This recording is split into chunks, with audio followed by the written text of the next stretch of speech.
अब सुनते हैं प्यारे बाबा के आज की महावाक्य। आज का टाइटल है नॉलेज की लाइट से पुरुषार्थ का मार्ग स्पष्ट।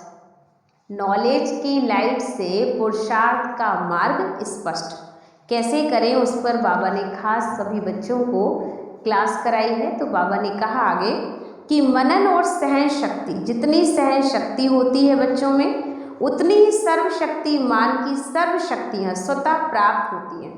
इसे नॉलेज को ही लाइट और कहते हैं, अर्थात पुरुषार्थ के मार्ग को सहज और स्पष्ट करने के लिए भी नॉलेज की लाइट ही चाहिए होगी। और इस लाइट को बाबा ने कहा, जो इस लाइट को चाहते हैं वह मनन शक्ति और दूसरी सहन शक्ति, अगर ये दोनों शक्तियाँ साथ हैं तो फरिश्ता स्वरूप का मार्ग जो है स्पष्ट होगा और किसको भी साक्षात्कार आप बच्चे करा सकेंगे। इस पर खास बाबा ने क्लास कराई है कि कैसे हम नॉलेज की लाइट से माइट भी धारण कर सकते हैं और माइट जो मिलेगी उसमें सहन शक्ति भी बढ़ेगी, सामना करने की शक्ति भी बढ़ेगी, जिससे हम साक्षात्कार मूर्त आत्मा बन जाएंगे। तो आगे बाबा ने क्लास कराते हुए बताया कि सभी जो भी पुरुषार्थ कर रहे हो, उस पुरुषार्थ के द्वारा वर्तमान समय की प्राप्ति का लक्ष्य कौन सा है। देव पद की प्राप्ति तो भविष्य की है, लेकिन वर्तमान समय पुरुषार्थ की प्राप्ति का लक्ष्य कौन सा है, तो फरिश्ता बनना है। फरिश्ते की मुख्य क्वालिफिकेशन क्या होती है, बाबा पूछ रहे हैं कि जो फरिश्ते बच्चे होंगे उनकी मुख्य क्वालिफिकेशन क्या होगी। तो फरिश्ता बनने के लिए दो क्वालिफिकेशन कौन सी होती हैं, एक तो लाइट चाहिए पड़ती है और दूसरी माइट चाहिए पड़ती है। फरिश्ते में लाइट भी होती है और उसके अंदर माइट भी होती है, दोनों ही ज़रूरी होते हैं। लाइट और माइट दोनों ही फरिश्तेपन की लाइट में स्पष्ट दिखाई देते हैं। लाइट प्राप्त करने के लिए विशेष कौन सी शक्ति चाहिए पड़ती है, तो शक्तियाँ तो बहुत हैं, लेकिन माइट रूप और लाइट रूप बनने के लिए एक एक अलग अलग गुण बताओ। तो एक है मनन, दूसरा है सहन। पहला हमें काम करना होगा, मनन करना पड़ेगा, जो भी ज्ञान मिला है उसका मनन करें, अंदर मंथन करना होगा। और दूसरा बाबा ने कहा सहन शक्ति की हमें ज़रूरत पड़ेगी। तो गुण है मनन और शक्ति है सहन शक्ति की। जितनी सहन शक्ति होती है उतनी ही सर्वशक्तिमान की सर्व शक्तियाँ स्वतः ही प्राप्त होती हैं। नॉलेज को भी लाइट कहते हैं ना, तो पुरुषार्थ के मार्ग को सहज और स्पष्ट करने के लिए भी नॉलेज की लाइट चाहिए। और इस लाइट के लिए फिर बाबा ने कहा मनन शक्ति चाहिए। जब लाइट आएगी तो उससे आपकी मनन शक्ति का प्रभाव पड़ेगा। तो एक है बाबा ने कहा मनन शक्ति और दूसरी है सहन शक्ति। अगर ये दोनों ही शक्तियाँ आपके पास हैं तो फरिश्ते का जो चलते फिरते किसको साक्षात्कार हो सकता है, तो सहन शक्ति से सर्व गुणों की प्राप्ति हो सकती है। तो जो सहन शक्ति वाला होगा ना, उसमें निर्णय शक्ति, परखने की शक्ति, गंभीरता की शक्ति ऑटोमेटिकली आ जाती है। बाबा ने कहा जो बच्चा सहन शक्ति वाला होगा तो उसमें निर्णय शक्ति भी बढ़ जाएगी, परखने की शक्ति भी आ जाएगी, गंभीरता की भी शक्ति आ जाएगी और ऑटोमेटिकली एक एक के साथ अनेक शक्तियाँ उसके जीवन में आना शुरू हो जाएंगे। तो सिर्फ पहली शक्ति हमें सहन शक्ति चाहिए, मनन शक्ति और सहन शक्ति।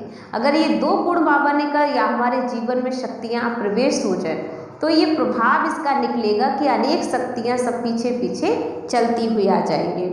तो बाबा ने कहा सहन शक्ति भी आवश्यक है, तो मनन शक्ति भी आवश्यक है। मनसा के लिए मनन शक्ति है, वाचा तथा कर्मणा के लिए सहन शक्ति है। नोट कर सकते हैं, मनसा के लिए मनन शक्ति की आवश्यकता है और बाबा ने कहा वाचा के लिए सहन शक्ति, क्योंकि आपकी वाचा ठीक तभी रहेगी, आपकी जो सहन शक्ति अच्छी होगी। आप जितना चुप रहेंगे उतना आपकी सहन शक्ति बढ़ती जाएगी और जितना बाबा ने कहा आप मन आपका शांत होगा उतनी आपकी मनन शक्ति भी बढ़ती जाएगी।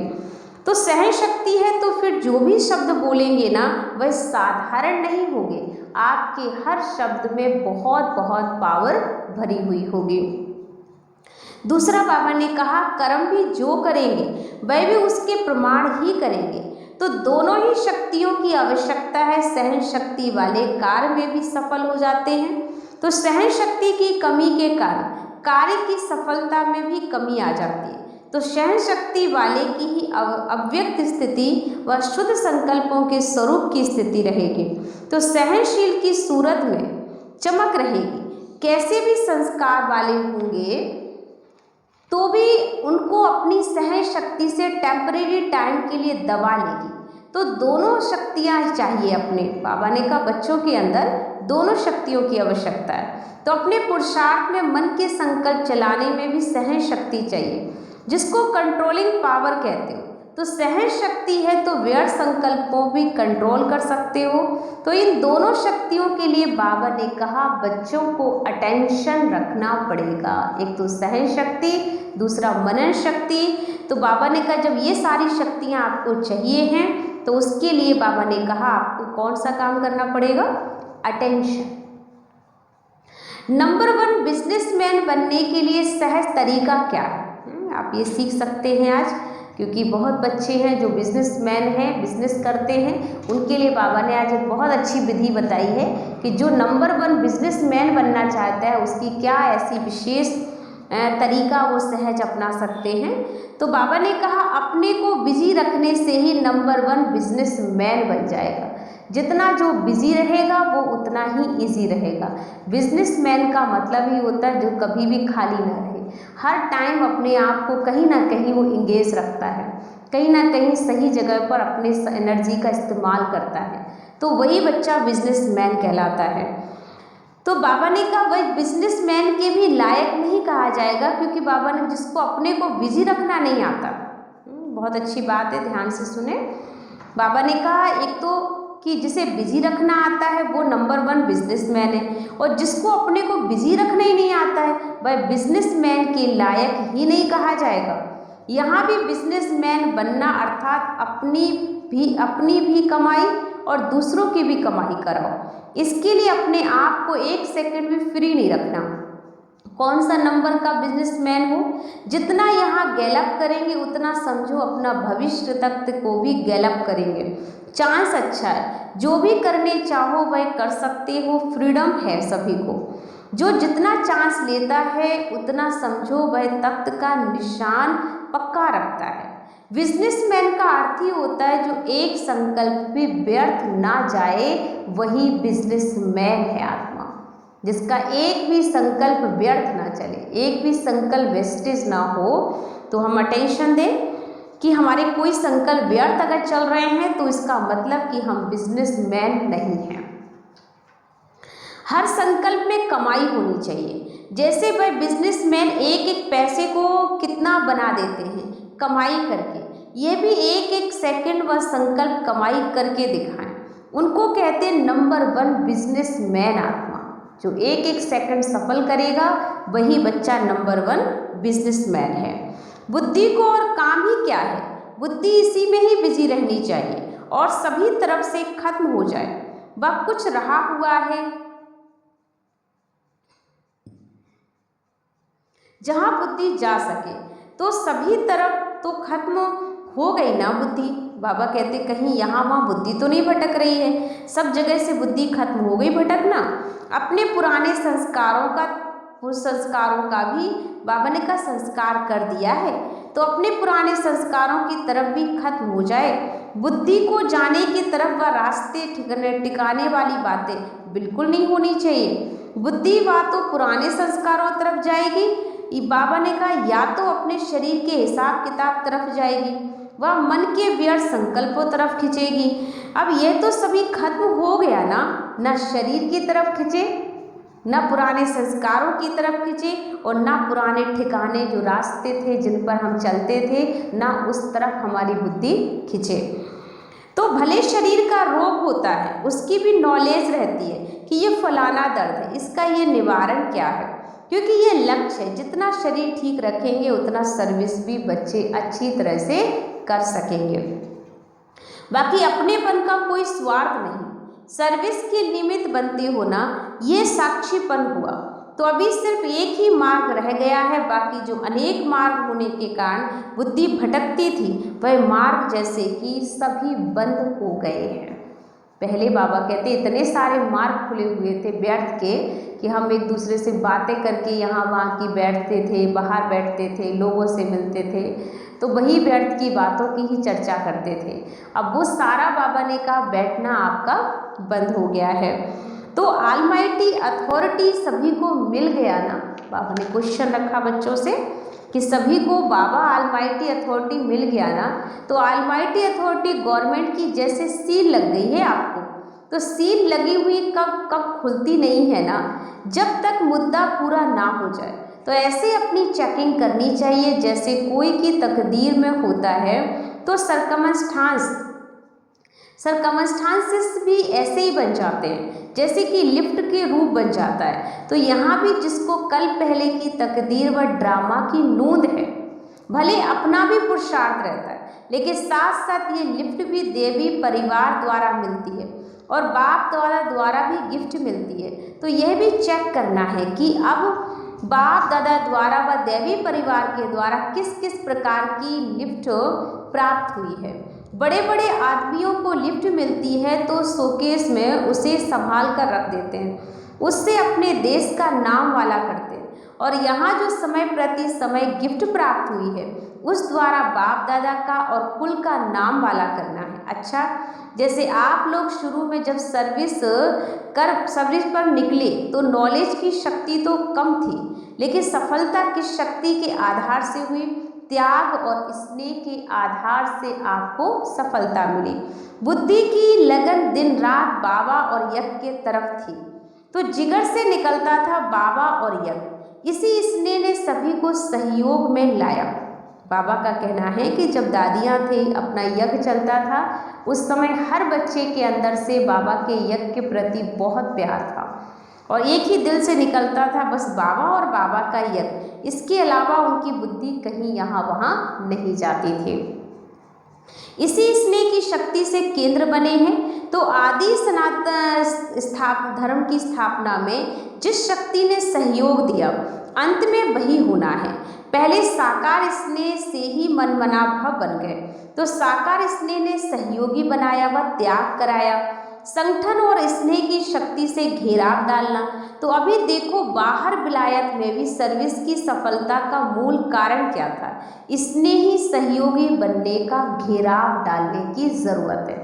एक तरफ स्नेही भी बनना है और बाबा के घर में सहयोगी भी बनना है।